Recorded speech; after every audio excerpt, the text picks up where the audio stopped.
CPM-നെ വീണ്ടും പ്രതിരോധത്തിലാക്കി എസ് രാജേന്ദ്രൻ. തനിക്കൊപ്പം നിൽക്കുന്നവരെ CPM ഗുണ്ടകളെ ഉപയോഗിച്ച് ആക്രമിക്കുകയാണ്.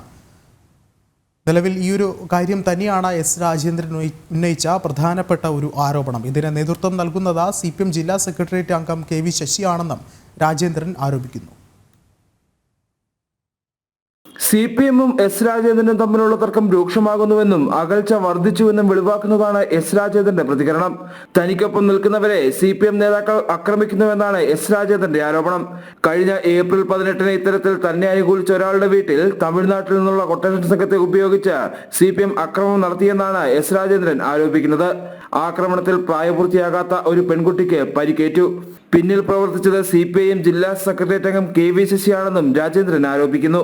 ആക്ച്വലി എന്നെ കാണാൻ വന്നതല്ല. ഇവിടെ കുറന്തിക്കാട് എന്ന് പറയുന്ന സ്ഥലത്ത് ഏപ്രിൽ 18-ന് ഒരു അടി നടന്നു. അത് 3 പാർട്ടിക്കകത്ത് ആളുകളുണ്ട്. പൊതുവിൽ എന്നെ അനുകൂലിക്കുന്നവരാണ്. അപ്പോൾ അതിനെന്തോ തെരഞ്ഞെടുപ്പിൻ്റെ വോട്ട് കാര്യമൊക്കെ ചോദിച്ചിരുന്നു. ഞാൻ നേരത്തെ അവരെ LDF-ന് വോട്ട് ചെയ്യണമെന്ന് പറഞ്ഞിരുന്നു. അവർ ആ സ്റ്റാൻഡിലാണ്. ഞങ്ങൾ പറഞ്ഞാൽ കേൾക്കത്തില്ല എന്നുള്ള നിലയിലെയാണ് ആ പ്രശ്നങ്ങൾ അന്ന് തുടക്കം കുറിക്കുകയും കൊട്ടേഷൻ സംഘം തമിഴ്നാട്ടിൽ നിന്ന് വന്ന് വീട് കയറി 12 മുറിയുള്ള ലൈൻസിൽ മണികണ്ഠൻ്റെ വീട് കയറി. മതേശ്വരി എന്ന് പറയുന്ന കുട്ടി 17 വയസ്സായുള്ളൂ. 4ാം ക്ലാസ്സിലൊന്ന് കൈ പൊട്ടിയതാണ്. ആ അടി കൊണ്ടപ്പോൾ അതും കൂടി മുറിവോ ചതവോ ഒടിവോ എന്താണെങ്കിലും പ്ലാസ്റ്റർ ഉണ്ട്.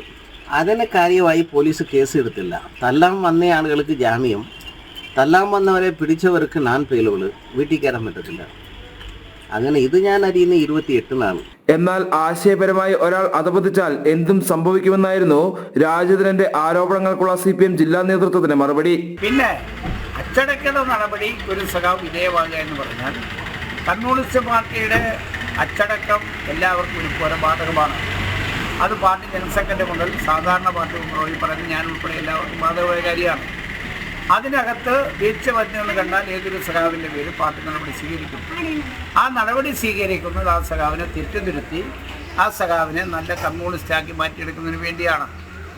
ആ നടപടിയെ സംബന്ധിച്ച് ഞങ്ങൾക്ക് അത്രേ ഉള്ളൂ. CPM-ഉം എസ് രാജേന്ദ്രനുമായുള്ള പോര് മുറുകുന്ന സാഹചര്യത്തിൽ CPM-നെ പ്രതിക്കൂട്ടിലാക്കി വരും ദിവസങ്ങളിൽ കൂടുതൽ വെളിപ്പെടുത്തലുകൾ എസ് രാജേന്ദ്രൻ നടത്തിയേക്കും.